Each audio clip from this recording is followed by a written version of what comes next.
Brasil 1, Suíça 1, começando mais um Papo de Copa, onde nós conversaremos a respeito da estreia tão aguardada da nossa seleção brasileira. O que nós vimos logo no início da partida foi um Brasil tentando se impor frente a uma Suíça que já era esperada, marcando muito forte, com uma linha defensiva de 4 homens no meio de campo muito bem postada. Porém, a Suíça, digamos que estava apostando para ver o que o Brasil poderia fazer. Foi assim que, logo nos primeiros minutos, o Brasil deu aquela falsa sensação que estava bem na partida, acuou por alguns momentos o time suíço e, num lampejo individual do Philippe Coutinho, acabou fazendo aquele golaço de fora da área, que nada mais foi que não uma jogada brilhante e bem criada pelo meio de campo ou pelas alas brasileiras, mas sim com uma bola que acabou sobrando ali no bate-rebate dentro da área dos suíços. A partir de então, quem estava assistindo o jogo na Rede Globo, por exemplo, e não entende muito de futebol, estava achando que o Brasil estava mil maravilhas e que a gente iria meter uns 4, 5 na Suíça. Mas para quem já acompanha futebol e é pés no chão como eu, começou a perceber, obviamente, que a coisa não estava legal. O Brasil parou de jogar, não tinha absolutamente nenhuma jogada construída. Neymar tampouco apareceu no jogo, com exceção das faltas que ele sofria para tudo quanto é lado. Mas eu já tinha feito um vídeo antes, aliás, bem pessimista por sinal, dizendo que o Brasil não ganharia a Copa. E por quê? Estou linkando aqui nos cards para quem quiser observar depois. Pode até ser que eu esteja enganado e o time pode melhorar a partir de então. Mas, na minha opinião, esse meio de campo do Brasil, formado por Casemiro, Paulinho, William e Coutinho, é interessante pelo ponto de vista de que são jogadores de altíssimo rendimento, mas ainda ele não está entrosado e sabe-se lá se ele vai se entrosar.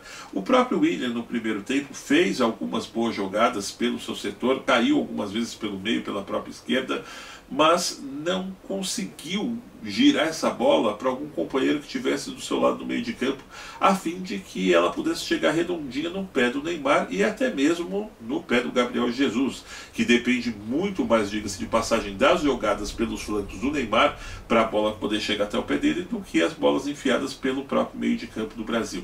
É curioso como esse meio de campo, como eu disse ainda há pouco, ele é tão técnico, mas eles não conseguem se encontrar. Aí você já começa a se perguntar se o problema pode ser de entrosamento ou se o problema pode ser até mesmo do treinador que não está sabendo armar ou então colocar uma jogada eficiente ou posicioná-los de uma maneira diferente a fim de que as jogadas possam fluir mais rápido. Pois bem, veio o segundo tempo, a Suíça começou a ver que o Brasil não era esse bicho papão todo, ela começou a gostar do jogo, foi para frente, acabou fazendo aquele gol de empate que quem vai aí no ufanismo do Galvão Bueno vai achar que o Brasil empatou porque foi roubado, essas balelas todas, etc e tal.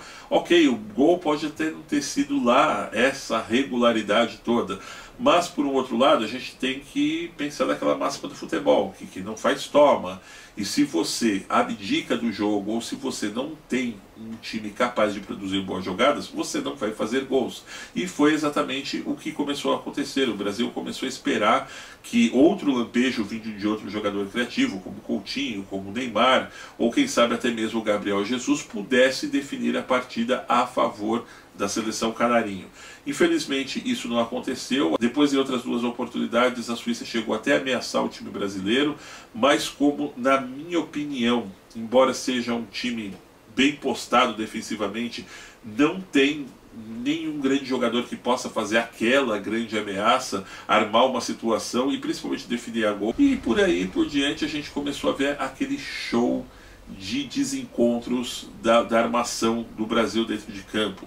Dependendo muito do setor esquerdo, que é feito pelo Marcelo, nós temos um lado direito que é só defensivo, com Miranda pela direita, que não produz absolutamente nada, que acaba empurrando a bola para o William trabalhar daquele lado do campo. Bom, tanto a prova é dessa questão que eu digo que o meio de campo da seleção brasileira não consegue se encontrar a fim de produzir boas jogadas para os seus atacantes, é que o próprio Tite mexeu no time lá no meio do segundo tempo, colocando o Fernandinho no lugar do Casemiro e depois colocando o próprio Renato Augusto no lugar do Paulinho, que já demonstrava sinais de cansaço, mas principalmente para tentar que o Renato Augusto, como é um jogador que articula mais a bola de um lado para o outro, pudesse fazer com que de repente o Brasil criasse alguma esperança para que a bola chegasse com mais clareza aos seus atacantes. Aí, quando viu que não tinha jeito, acabou tirando o próprio Gabriel Jesus e colocou o Firmino, que é um jogador um pouco mais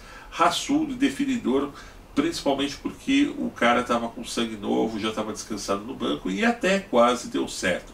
Porém, se o Brasil vencesse esse jogo hoje, uma daquelas bolas que nós tivemos no final do jogo, não me convenceria absolutamente. Eu vi hoje de manhã um jogo que eu não fiz o review aqui, mas posso citá-lo, que é a Sérvia jogando contra a Costa Rica. Costa Rica é o próximo adversário do Brasil, é um elenco experiente, que não é mais aquela Costa Rica de anos atrás que era galinha morta. Hoje tem vários jogadores que jogam no futebol europeu, o próprio futebol dos Estados Unidos, que não é lá essas coisas, mas tem uma certa competitividade. É um time que impõe correria. Então não pense o Brasil que ele vai pegar molezinha nesse próximo jogo, não, e eu não duvido nada de repente se não acaba vindo outro empate por aí.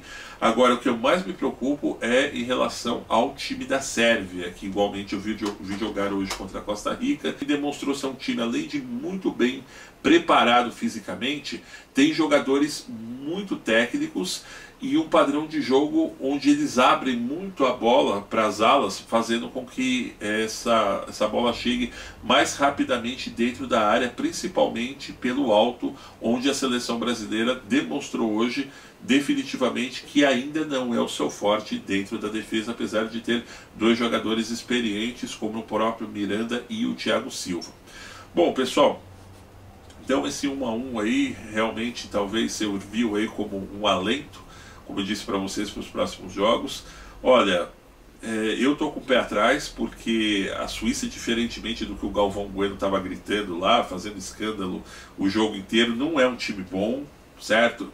É um time que de repente, se você pegasse aí uma equipe bem preparada do Campeonato Brasileiro aí, como o Grêmio, como o próprio Palmeiras, como o Flamengo, que vem crescendo de produção, era até capaz de meter uns 2-1 nesse time aí, porque os caras, eles afunilam ali no meio de campo, algumas vezes chutão para frente, e quando chega ali no ataque é um 0 à esquerda. Se nós não melhorarmos esse meio de campo e esses caras não começarem a demonstrar um entrosamento, e principalmente o treinador não tiver um comando que consiga colocar boas jogadas para que chegue no nosso ataque, não adiantará nada todo esse ufanismo que fazem em cima do Neymar dentro da seleção brasileira.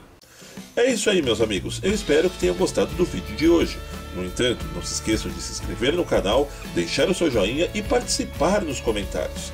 E para receber nossas novidades, acione a campanha de notificações, que está ali, bem ao lado do botão de inscritos. Um grande abraço e até breve!